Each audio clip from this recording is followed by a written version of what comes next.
Assalamualaikum warahmatullahi wabarakatuh. Perkenalkan, kami dari kelompok PPL SMK Negeri 3 Klaten dengan Guru Pamong Ibu Ambar Nurhayati SPD MPD. Sebelum masuk ke pembahasan, izinkan saya memperkenalkan anggota kelompok kami. Yang pertama yaitu saya sendiri, Nisa Fitriana, selanjutnya Paras Ambarwati, kemudian Puji Utomo, yang keempat Rita Febrianti, dan yang terakhir Rizkiwati Samudraning Buwana. Dalam diskusi kali ini, kami akan menawarkan beberapa solusi terkait studi kasus yang ada, dengan memposisikan diri dalam beberapa peran yang terkait dengan studi kasus yang ada. Langsung saja, yang pertama yaitu sebagai stakeholder. Ada dua studi kasus yang mungkin terjadi, yaitu yang pertama meningkatkan kualitas pendidikan di Indonesia, dan yang selanjutnya yaitu menumbuhkan minat pendidik terhadap kerangka UBD.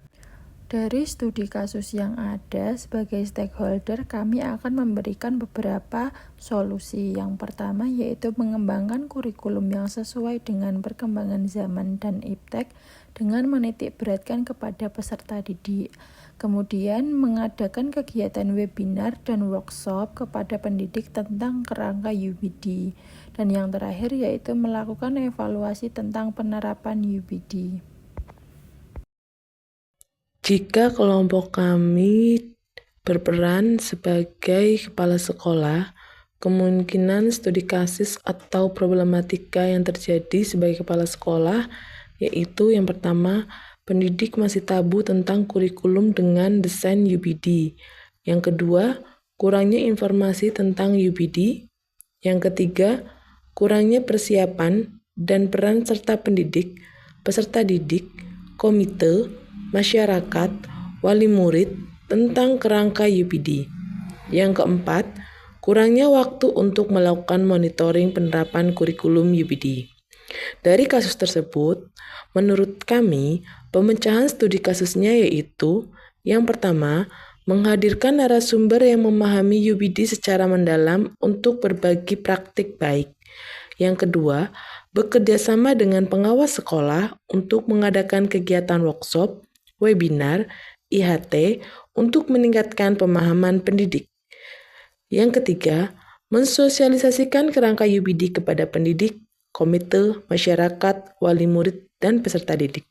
Dan yang keempat, bersama dengan Wakakurikulum, membuat SK supervisi perangkat pembelajaran dan proses pembelajaran agar dalam penerapan UBD, pendidik dapat melaksanakan dengan baik. Selanjutnya adalah apabila kelompok kami memposisikan diri sebagai wakil kepala sekolah bidang kurikulum. Di sini kami memaparkan ada beberapa kemungkinan studi kasus atau problematika yang akan terjadi. Yang pertama yaitu pendidik masih tabu tentang kurikulum dengan desain UBD. Lalu yang kedua, kurangnya informasi tentang UBD. Yang ketiga, pendidik masih enggan untuk menerapkan kerangka UBD. Lalu yang terakhir adalah kurangnya waktu untuk memonitoring kegiatan pembelajaran dengan penerapan UBD. Lalu dari studi kasus atau problematika yang ada, kami menawarkan dan memaparkan alternatif dari pemecahan studi kasus yang mungkin akan terjadi, yaitu yang pertama, bersama dengan kepala sekolah mencari informasi tentang kurikulum dengan kerangka UBD.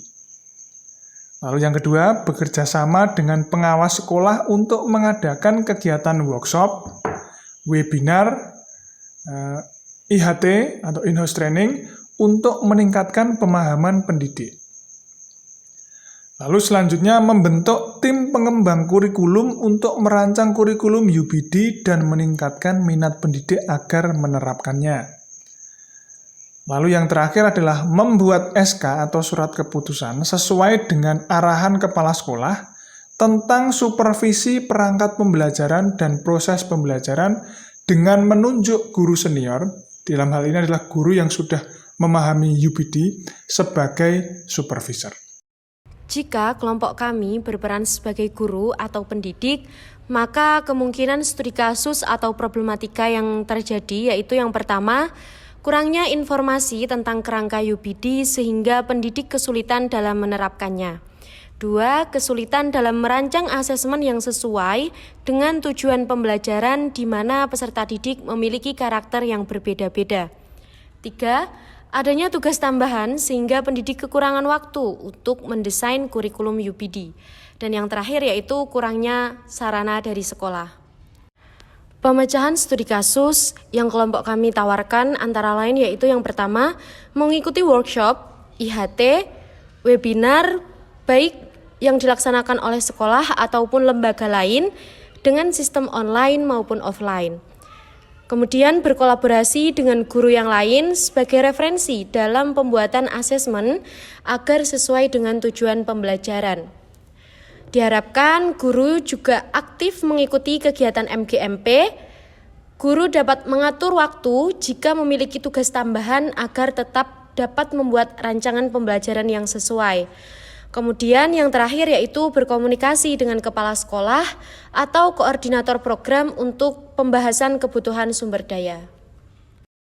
Selanjutnya, sebagai seorang siswa atau peserta didik, studi kasus atau problematika yang muncul adalah yang pertama, tidak terbiasa dengan kerangka UPD dan merasa terforsir untuk kelancaran penerapan kerangka UPD.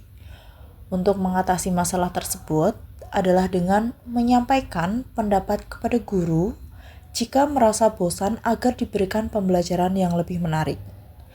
Siswa bisa menjelaskan bahwa mereka merasa kesulitan atau kurang tertarik dengan cara pembelajaran yang ada dan mengajukan saran untuk metode yang lebih menarik. Dengan cara ini, siswa tidak hanya mengungkapkan ketidaknyamanan mereka, tetapi juga memberikan solusi yang memungkinkan guru untuk mengevaluasi dan mengubah pendekatan pembelajaran agar lebih sesuai dengan kebutuhan dan minat siswa.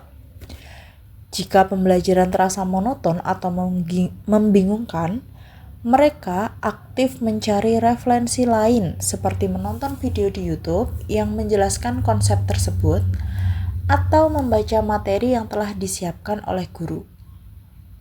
Siswa juga tidak ragu untuk menanyakan langsung bagian yang belum mereka pahami kepada guru atau teman. Masalah atau problematika yang kedua yaitu buku teks yang ada tidak secara detail terpapar sehingga menimbulkan kebingungan dan rentan munculnya miskonsepsi. Untuk mengatasi masalah tersebut dapat dilakukan dengan mencari referensi di YouTube atau membaca materi yang telah disiapkan guru dan menanyakan bagian yang belum dipahami.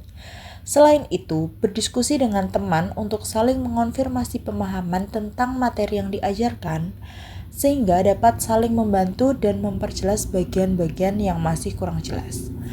Siswa juga bisa berinisiatif untuk mengatur kelompok belajar atau sesi tanya jawab agar tidak ada miskonsepsi yang berkembang. Ini menjadi cara yang efektif bagi siswa untuk memahami materi lebih baik dan menciptakan suasana pembelajaran yang lebih kondusif. Demikianlah presentasi yang dapat kami sampaikan. Terima kasih atas perhatian dan waktu yang telah diberikan untuk menyaksikan presentasi ini. Semoga informasi yang disampaikan dapat bermanfaat dan memberikan wawasan baru bagi kita semua. Wassalamualaikum warahmatullahi wabarakatuh.